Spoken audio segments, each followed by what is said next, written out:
Radio Transmundial Dominicana presenta su programa Viviendo la Palabra. Ahora con ustedes su anfitrión, Heiel Ortiz.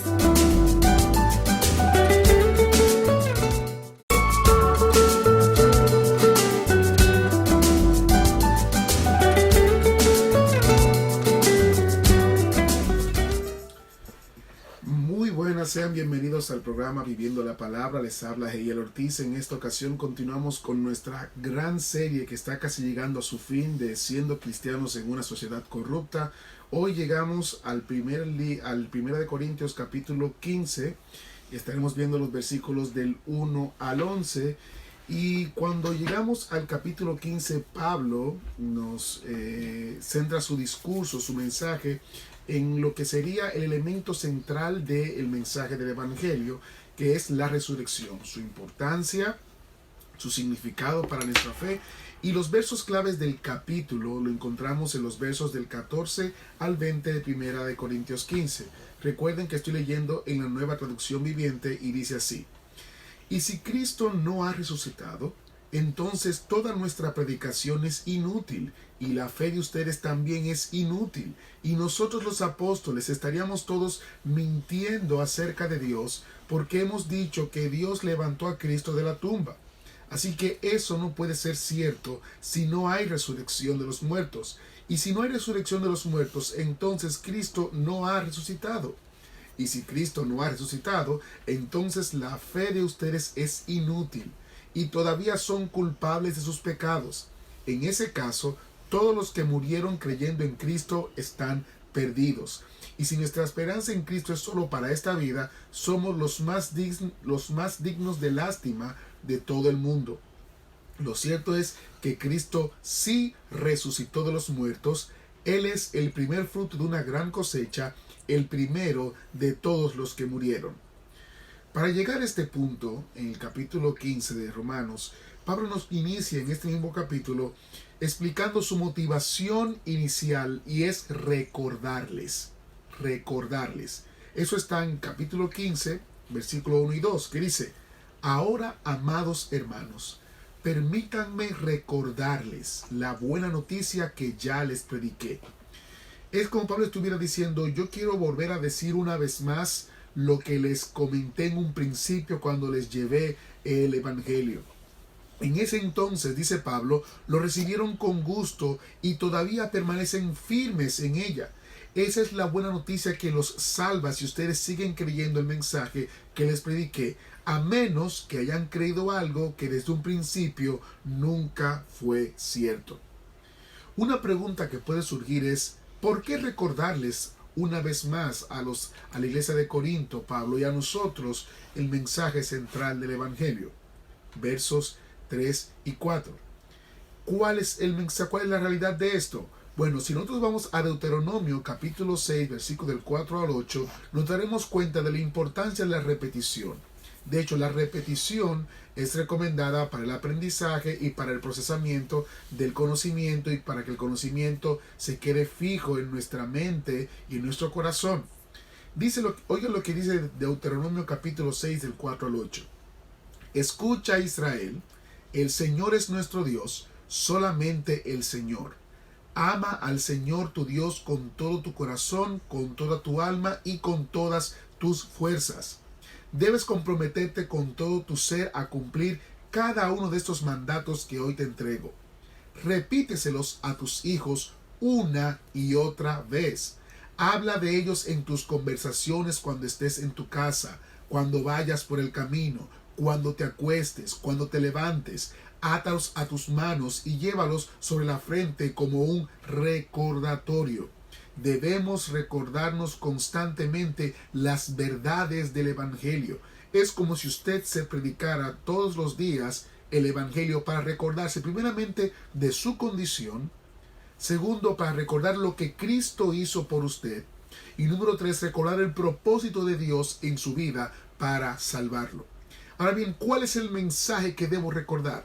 Pablo lo da una especie de resumen en los versos del 3 al 4 de 1 de Corintios 15.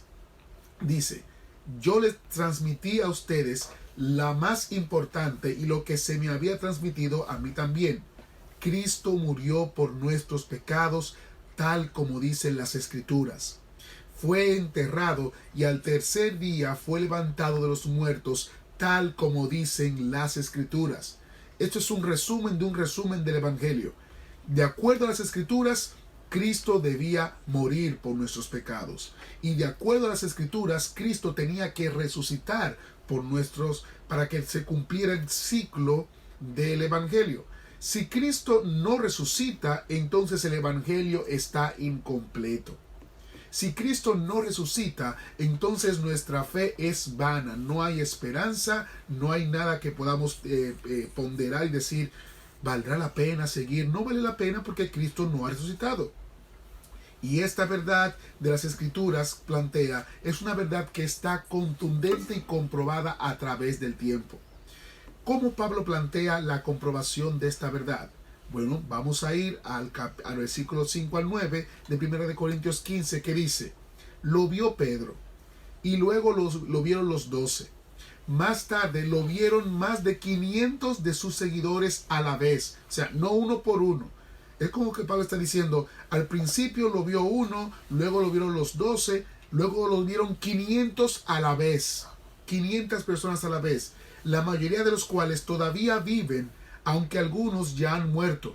Luego lo vio Santiago, y después lo vieron todos los apóstoles. Por último, como si hubiera nacido en un tiempo que no me correspondía, también lo vi yo, dice Pablo, pues soy el más insignificante de todos los apóstoles. De hecho, ni siquiera soy digno de ser llamado apóstol después de haber perseguido a la iglesia como lo hice.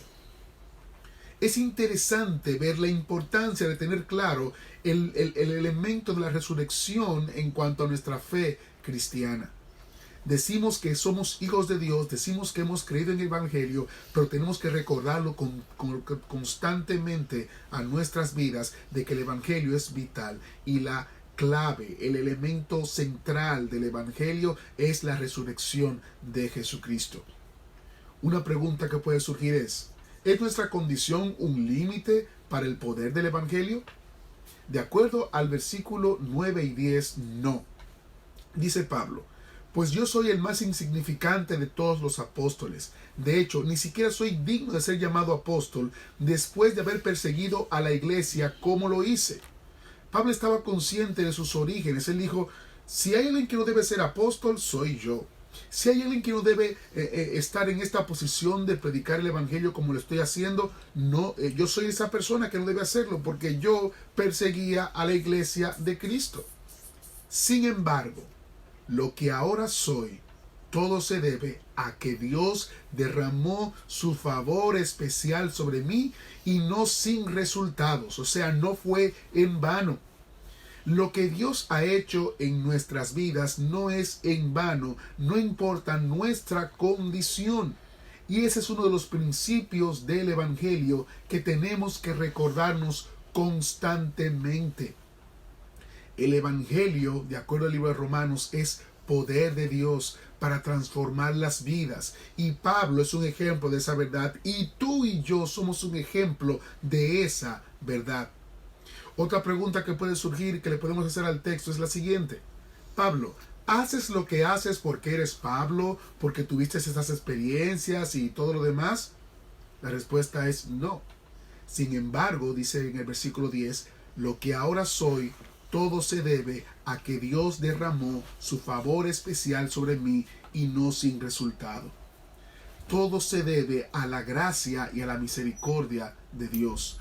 Todo se debe a cómo Dios obra en tu vida y en mi vida a través de Jesucristo y el sacrificio y la resurrección. Por eso yo tengo que recordarlo. Porque el Evangelio es la gracia de Dios en acción. La gracia de Dios es expresada en el Evangelio. El amor de Dios es expresado en el Evangelio. La misericordia de Dios es expresada en el Evangelio. Y el Evangelio no estaría completo sin la resurrección de Cristo. Yo no puedo aceptar a Cristo y no aceptar la resurrección. Yo no puedo vivir el Evangelio sin tener como fundamento la resurrección de Cristo. Por tanto, ¿cuál es mi papel? predicarlo. Debo predicar el Evangelio. Así que, como dice el versículo 11, no importa si predico yo o predican ellos, porque todos predicamos el mismo mensaje que ustedes ya han creído. Hay muchos debates, muchas ideas, muchas posiciones en cuanto a temas del Evangelio. Pero ¿saben qué es lo importante de todo esto? Predicar el Evangelio. ¿Y cómo se predica el Evangelio? ¿Solamente diciéndolo? No, viviéndolo también. Haciendo y practicando lo que el Evangelio construye en nuestras mentes y nuestros corazones, basado en dos principios básicos. Ama al Señor tu Dios con todo tu corazón, con toda tu alma, con toda tu mente, y ama a tu prójimo como a ti mismo. Y Cristo en el Nuevo Testamento entonces plantea también: amen a su prójimo como yo los he amado a ustedes, en una mejor medida, una mayor medida perfecta. ¿Y quién es mi prójimo? Todo aquel que me rodea. Y lo interesante de estas dos verdades que le preguntaron al Señor Jesucristo acerca de cuáles eran los dos mandamientos más importantes, en esos dos mandamientos más importantes tú no estás en la ecuación. El yo no aparece. Primero Dios y luego el prójimo. Y más tarde tú. Lo que nos lleva a nosotros a entender de nuestra urgencia y nuestra necesidad de comenzar a predicar el Evangelio por amor a las personas, de predicar el Evangelio por amor a Dios, de predicar el Evangelio como un compromiso que tenemos nosotros como creyentes de cada día, decir: me niego a mí mismo y voy a vivir para el Señor y voy a hablar del Evangelio, pero voy a vivirlo. ¿Y cómo se vive el Evangelio? Haciendo lo que Cristo haría por la otra persona. Cristo defendería a la otra persona, al que necesita defensa. Cristo ayudaría al que necesita ayuda. Cristo estaría con el que necesita tener compañía. Cristo acompañaría a las personas que están solas, tristes, desamparadas. Cristo estaría ahí presente con aquellas personas que son más necesitadas en este mundo. De hecho, la acusación principal que le daban a Jesucristo es: tú solamente andas con bebedores, borrachones, prostitutas, gente de baja clase. Esas son la gente con la que tú te mezclas. Tú no debes mezclarte con esos. Y la respuesta de Cristo es: yo no tengo que ir a los que están sanos. Tengo que ir a los que necesitan del amor de Dios expresado. Y eso es el Evangelio en acción. Y yo, donde quiera que esté, donde quiera que Dios me ponga, yo tengo que recordar ese Evangelio y predicarlo constantemente, con mis acciones, con mis palabras, y ser intencional. No siempre es fácil hacerlo, no siempre es agradable, a veces no tenemos el ánimo de hacerlo, y la gente dice: bueno, como yo no tengo el ánimo, entonces no lo voy a hacer. Como yo no tengo ánimo, hoy no voy a leer la Biblia. Como yo no tengo ánimo, hoy yo no voy a orar, porque total, Dios entiende, Dios sabe, Dios sabe mi condición y todo lo demás. Pero son pocas las personas que dicen: hoy yo no voy a tomar ningún líquido, ni voy a comer nada porque no tengo deseo. Eso no tiene sentido. Así como buscamos la comida, el descanso, actuar y movernos, debemos de ser intencional en predicar el Evangelio, pasar tiempo con Dios y tener una vida íntima con Él. De la única manera en que nosotros podemos compartir el Evangelio es entendiendo y conociendo, y por eso tenemos que repetirlo una y otra vez, cada día, cada momento. Este es el Evangelio. Este es el Evangelio. Cuando quieras acusar a otra persona y decir: espera, yo también pequé contra Dios y Dios a mí me perdonó. Por tal razón yo debo perdonar. Vas a actuar de una manera: espérate, así no es que lo debo hacer. Debo hacerlo como para el Señor, porque así es que dice la Biblia. En el nombre del Señor tengo que hacerlo. No puedo hacerlo simplemente para hacerlo y salir de él o salir de ella y ya cumplí. No. El Evangelio se vive de principio a fin, todos los días del año. Gracias por estar en sintonía. Gracias por acompañarnos en este día. Te invitamos a que recuerdes estas verdades de que el Evangelio, primeramente, el corazón del Evangelio está en el sacrificio de Jesucristo y en su resurrección. Número 2, que tengo que recordar constantemente el Evangelio a mi vida. Y número 3, que tengo que predicarlo donde quiera que yo esté, porque ese es el fin por el cual yo fui creado. Gracias por estar con nosotros. Les habló Heyel Ortiz. Este es su programa Viviendo la... Radio Transmundial Dominicana presentó Viviendo la Palabra. Para comunicarse con nosotros, escriba a contacto@transmundial.org.